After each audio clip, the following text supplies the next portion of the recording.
Hello बच्चों, I hope आप सब अच्छे होंगे। आप सबकी पढ़ाई अच्छे से चल रही होगी। आप सबका टुडे एकेडमी पर स्वागत है। आज हम सब गाइस 11.1 का क्वेश्चन नंबर 2 लेकर प्रेजेंट हैं। क्वेश्चन नंबर 2 है, construct a triangle of sides 4 centimetre, 5 centimetre and 6 centimetre and then a triangle similar to it whose side are 2/3 of the corresponding sides of a first triangle। तो बेटा अपना question क्या कह रहा है कि हमारे पास एक ट्रायंगल की साइड्स दी गई है जो है 5 सेंटीमीटर, 4 सेंटीमीटर और 6 सेंटीमीटर। तो आइए पहले एक रफली हम फिगर ड्रा करके समझ लेते हैं कि हमें क्वेश्चन में करना क्या है। हमारे पास 3 साइड्स है गाइज। ये देखिए हमने ड्रा किया BC 6 सेंटीमीटर और हमने AB ले लिया 5 सेंटीमीटर और AC हमने ले लिया 4 सेंटीमीटर। हमें ये साइड से दी गई है। अब गाइस क्या कह रहा है कि इसी ट्रायंगल में सिमिलर ट्रायंगल बनाना है जिसकी 2/3 साइड्स हो, कोरोस्पोंडिंग साइड्स क्या हो, 2/3 हो। तो अब ध्यान दीजिए, तो अगर हम ABC को 2/3 रेशियो में डिवाइड कर दें, मीन्स मान लिया आपका इस 2/3 हो गया C डैश, ठीक है, और आपको AB को भी हमने 2/3 कर दिया तो आपका ये हो गया A डैश, और AC डैश को अगर हम ज्वाइन कर दें तो हमारा इसके सिमिलर ट्रायंगल होगा। हमें यही कंस्ट्रक्ट करना है, ठीक है। आइए सबसे पहले हम एक लाइन सेगमेंट ड्रा करते हैं जो आपका 6 सेंटीमीटर है। ये हमने ले लिया, इसको हम नेमिंग करेंगे BC, ओके। अब गाइस क्या करना है, अब आप ध्यान दीजिए कि हमें ट्रायंगल कंस्ट्रक्ट करना है तीनों साइड से, ठीक है। तो अब हमारी क्या है, एक साइड आपकी 4 सेंटीमीटर है, तो हम अपने स्केल से प्रकार में क्या करेंगे, 4 सेंटीमीटर की डिस्टेंस ले लेंगे। ये देखिए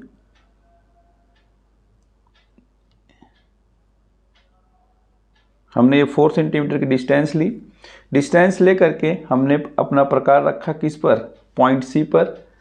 पॉइंट C पर प्रकार रखा गाइस, रख करके एक मैंने ऊपर की साइड आर्क लगाया, ठीक है। अब सिमिलरली गाइस हमारी तीसरी साइड क्या है, 5 सेंटीमीटर की है, तो हम अपने स्केल से दोबारा हम 0 पर हम रखेंगे अपने प्रकार के नीडल को और उसे हम एक्सटेंड करेंगे 5 सेंटीमीटर तक। ये देखिए हमने 5 सेंटीमीटर एक्सटेंड कर दिया।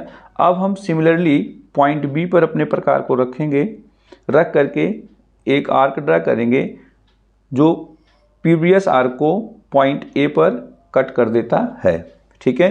ये आपका पॉइंट A हो गया, ठीक।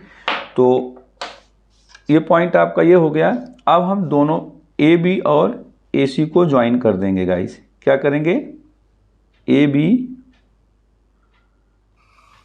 ये मैंने AB को ज्वाइन किया, आपका AC को भी हमने ज्वाइन किया, ठीक है। तो हमारा पहला स्टेप कंप्लीट हुआ गाइस कि हमने क्या किया था, एक अपना ट्रायंगल कंस्ट्रक्ट कर लिया जो दिया गया है, ठीक है। तो आइए हम स्टेप ऑफ कंस्ट्रक्शन भी साथ साथ लिखते चलेंगे क्योंकि हमें कोई स्टेप हमारा छूटे ना। आइए देखते हैं। तो फर्स्ट स्टेप क्या था बेटा, अभी हमने किया, draw a triangle ABC in which BC equal to आपका 6 सेंटीमीटर था, AB कितना था 5 centimetre and AC equal to 4 centimetre, ठीक है। तो ये हमने पहले स्टेप इसमें लिख लिया, ओके। आइए बेटा देखते हैं अपने नेक्स्ट स्टेप में क्या करेंगे। हम एक एक्यूट एंगल ड्रा करेंगे, क्यों, क्योंकि हमें अपने इस साइड को 2/3 रेशियो में डिवाइड करना है, ठीक है। तो आइए एक्यूट एंगल ड्रा करते हैं किस पर, पॉइंट B पर। ये हमने पॉइंट B पर एक्यूट एंगल ड्रा कर लिए बेटा, जिसका हमने नाम दिया, एक नेमिंग कर दी BD, ठीक है। तो ये हमारा एंगल क्या है, एक्यूट एंगल है, ओके बेटा। तो आइए इसका स्टेप लिख लेते हैं। सेकेंड स्टेप हमारा क्या किया हमने, make an acute angle with B, angle CBD। Okay, B point पर हमने एक एक्यूट एंगल ड्रा किया, जो एंगल क्या है, CBD है। ओके, आइए नेक्स्ट स्टेप में देखते हैं। बेटा हमें क्या करना है, अपनी जो लाइन सेगमेंट है BC, इसको 2/3 में हमें डिवाइड करना है। तो 2/3 में डिवाइड करने के लिए गाइस ध्यान दीजिए, आप सबसे पहले आप ध्यान देना कि हमारा जो ये कॉरस्पॉन्डिंग साइड का रेशियो दिया गया है वो क्या है, उसका न्यूमरेटर क्या है, 2 है, डिनोमिनेटर आपका 3 है। तो न्यूमरेटर जो है लेस देन द डिनोमिनेटर है, तो इसका मतलब जो हमारा न्यू ट्रायंगल कंस्ट्रक्ट होगा ना बेटा, ये इनसाइड क्या होगा, गिवन ट्रायंगल होगा। ठीक है, तो अब हम ध्यान दीजिए कि अगर हमारा रेशियो में दिया गया हो, इसको हम सम करके इसे इक्वल पार्ट में हम डिवाइड करते थे, बट फ्रैक्शन में दिया गया तो इन दोनों में जो बड़ा संख्या होगी उसको हम लेकर के हम इस लाइन BD को उतने इक्वल पार्ट में डिवाइड करेंगे। तो यहाँ पर क्या है, आपका 3 है, तो हम BD को आइए इक्वल 3 पार्ट में डिवाइड करते हैं। ठीक है, तो अब हम BD को इक्वल 3 पार्ट में डिवाइड करना है बेटा, तो उसका सबसे बेटर तरीका है, तो हम अपना कंपास लें, कंपास हमने ले लिया और B पॉइंट पर रखें, रख करके हम उसे थोड़ी सी डिस्टेंस ले लें, ले करके हम आर्क लगाते हैं। ये देखिए फर्स्ट आर्क, तो बट हमारे जो कंपास की डिस्टेंस है गाइस वो इक्वल होनी चाहिए। अब हमने फर्स्ट पर रख लिया, ये हमने सेकेंड आर्क लगाया, हमने सेकेंड पर रख कर अपने थर्ड आर्क लगाया। ठीक है, हमें थर्ड इक्वल पार्ट में डिवाइड करना था, तो आपका तीनों इक्वल पार्ट हो गया। ठीक है, तो आइए इसकी हम नेमिंग कर लेते हैं, क्या होगा, B1, B2 और आपका B3। ठीक है, आइए देखते हैं नेक्स्ट स्टेप में गाइस, हम B3 और C को ज्वाइन कर देंगे। ये हमने B3 और C को ज्वाइन कर दिया। ठीक है, तो आइए अपना 2 स्टेप कंस्ट्रक्शन का लिख लेते हैं। तीसरा स्टेप हमने क्या किया था, तीसरा स्टेप था गाइस कि हमने लोकेट किया था, locate equal 3 parts on BD। ठीक है, एज कैसे, B1 B2 equal to B2 B3।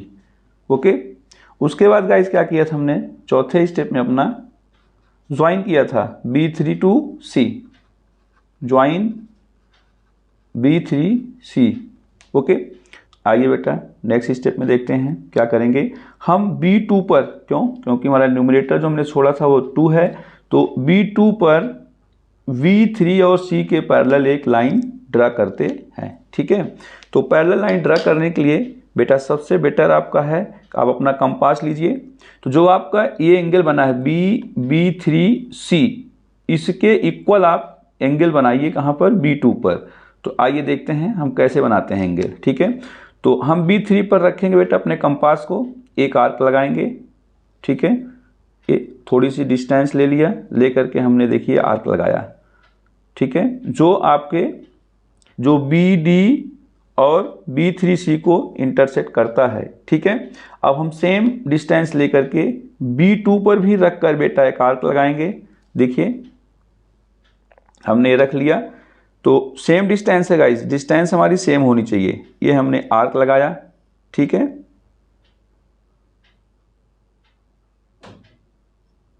ठीक है, तो अब गाइस हम क्या करेंगे, जो हमारा एंगल B3C की डिस्टेंस थी उसे लेंगे।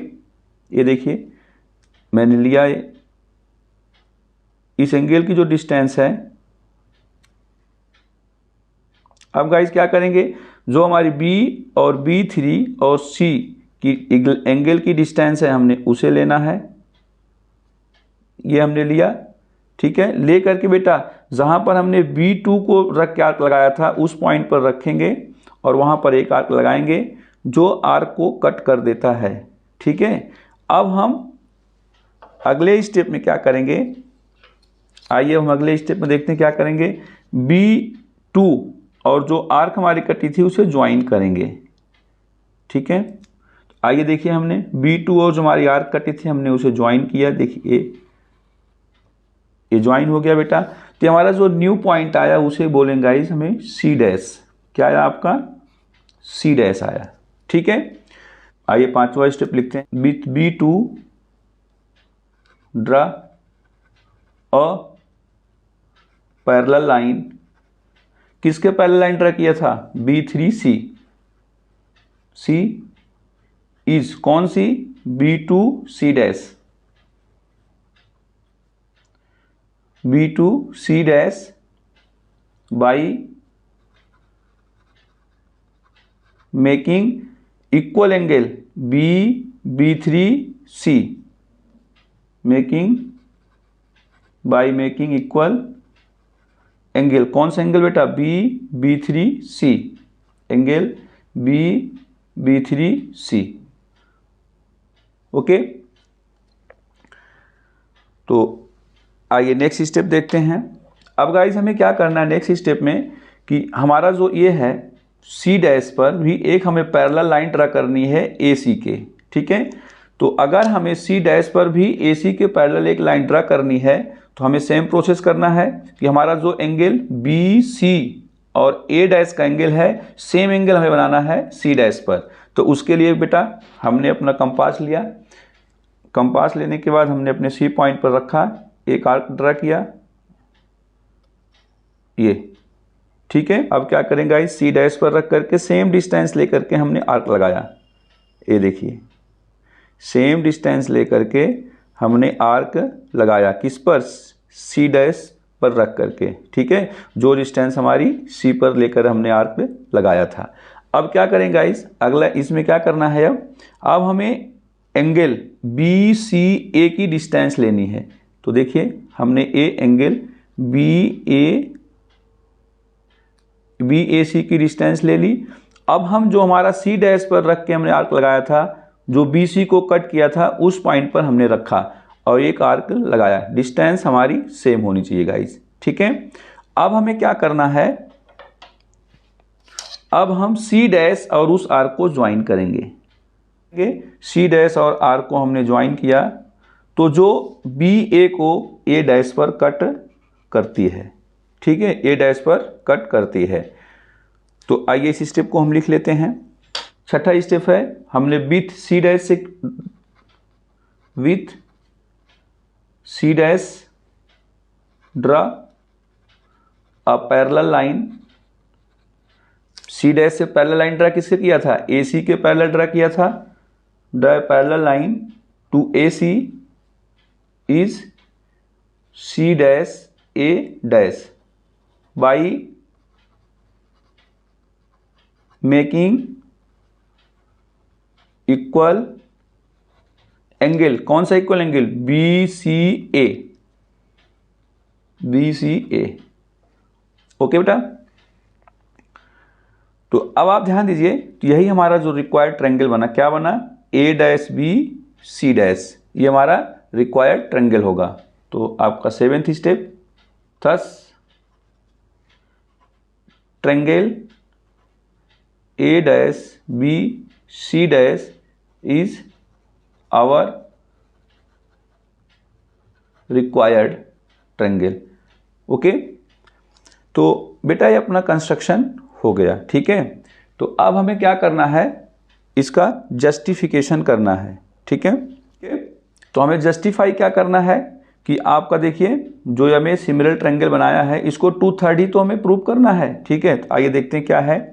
तो जो हमारा जो नया ट्रायंगल बना है वो क्या बेटा? ये BC डैश अपॉन आपका पुराना वाला triangle BC equal to guys क्या होगा? BA dash upon BA is equal to A dash C dash upon AC। इसे इक्वल टू 2/3 हमें यही प्रूव करना है, जस्टिफाई करना है। ठीक है, तो आइए देखते हैं बाई कंस्ट्रक्शन। हमने जो कंस्ट्रक्शन किया है उसके अकॉर्डिंग बेटा क्या है आपका? A dash C dash parallel है AC के A dash C dash parallel A C के है, और जब पैरेलल है सो एंगल आपका angle B C dash A dash बराबर एंगल बी सी ए बराबर क्यों होगा? क्योंकि जो ये पैरेलल है बेटा, A dash C dash parallel है, तो ये आपका क्या हो गया? कॉरस्पॉन्डिंग एंगल हो गया, because corresponding angles are equal होता है। ठीक है, तो आइए अब हम देखते हैं, यदि बेटा हमारे पास जो ये दोनों ट्रायंगल है इसे हम सिमिलर प्रूव करें। ठीक है, तो आइए देखते हैं, इन ट्रायंगल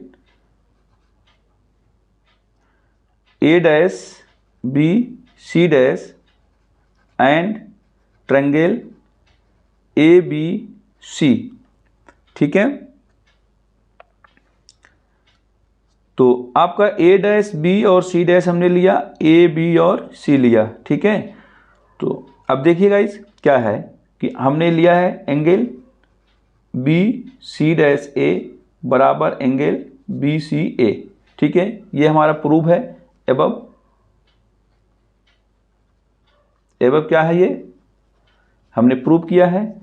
अब गाइस देखिए एंगल ए डैश बी और C dash, angle A dash B C dash बराबर एंगल ए बी सी क्या है बेटा? कॉमन है। ठीक है, और जब ये कॉमन है तो हम कह सकते हैं so triangle A dash B C dash similar होगा ट्रायंगल ए बी सी के। हमने इसका रूल पढ़ा है चैप्टर 6 में कि बाई एंगल एंगल रूल। ठीक है, अब बेटा अगर ये हमारा सिमिलर हो गया ट्रायंगल तो हम क्या कह सकते हैं, इफ, तो क्या होगा, B C dash upon B C बराबर B A dash upon B A is equal to आपका A dash C dash upon A C. ठीक है, इसे हम रिलेट कर लेंगे क्वेश्चन नंबर 1। ठीक, तो आइए अब सिमिलरली गाइस हम ये वाला दोनों ट्रायंगल लेंगे, नीचे वाला अपना ट्रायंगल। ठीक है, C dash B B two in and in triangle C dash B B two and triangle C B three. एक ट्रायंगल आपका ये वाला, दूसरा ट्रायंगल आपका ये बड़ा वाला। ठीक है, angle C dash B two B C dash B two B equal होगा C B three B, angle C B three B क्यों होगा? Because corresponding angle, corresponding angles are equal, क्योंकि बी टू सी डैश और B three C क्या है? Parallel है, तो आपके ये दोनों एंगल क्या बनेंगे? कॉरस्पॉन्डिंग होंगे। ओके, आइए आइए देखते हैं angle C dash B B two, angle C dash B B two बराबर angle C B three, angle C B B three. ये क्या होगा बेटा? कॉमन है।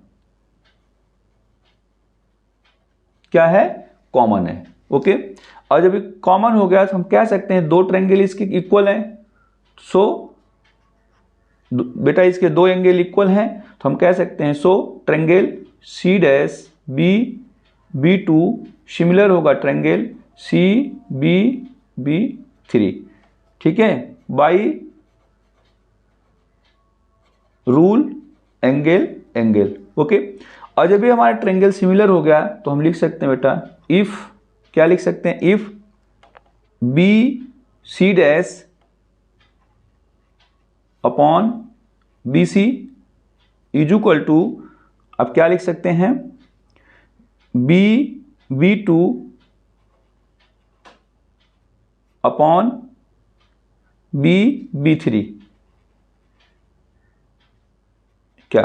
B B two upon B3 is equal to, अब आप ध्यान दीजिए बेटा, B2 क्या है आपका 2 है, क्या 1 और 2 कॉलम है, तो हम 2 पार्ट लेंगे 2, और B1 B2 B3 में 1 2 3 पार्ट है तो हम 3 ले लेंगे, इसे कर लेंगे लेट इक्वेशन नंबर 2।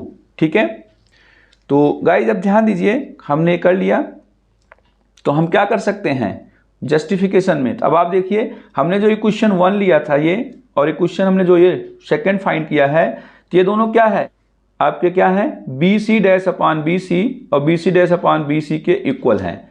ठीक है, तो ये हमें इक्वल हो जाएंगे। तो आइए देखते हैं फ्रॉम इक्वेशन 1 एंड 2। तो इक्वेशन 1 क्या गाइस ये है BC' बराबर BA' is equal to AC' AC is equal to, तो गाइस देखिए BC' इक्वल किसके 2/3 के है, यहाँ पर भी BC' किसके सबके इक्वल है, तो हम लिख सकते हैं 2/3। ठीक है गाइस, तो हमें देखिए यही हमने लिखा था जस्टिफिकेशन करने के लिए, तो हमें यही चीज जस्टिफिकेशन करनी थी। ठीक है, तो हम लिख देंगे हेंस प्रूव्ड।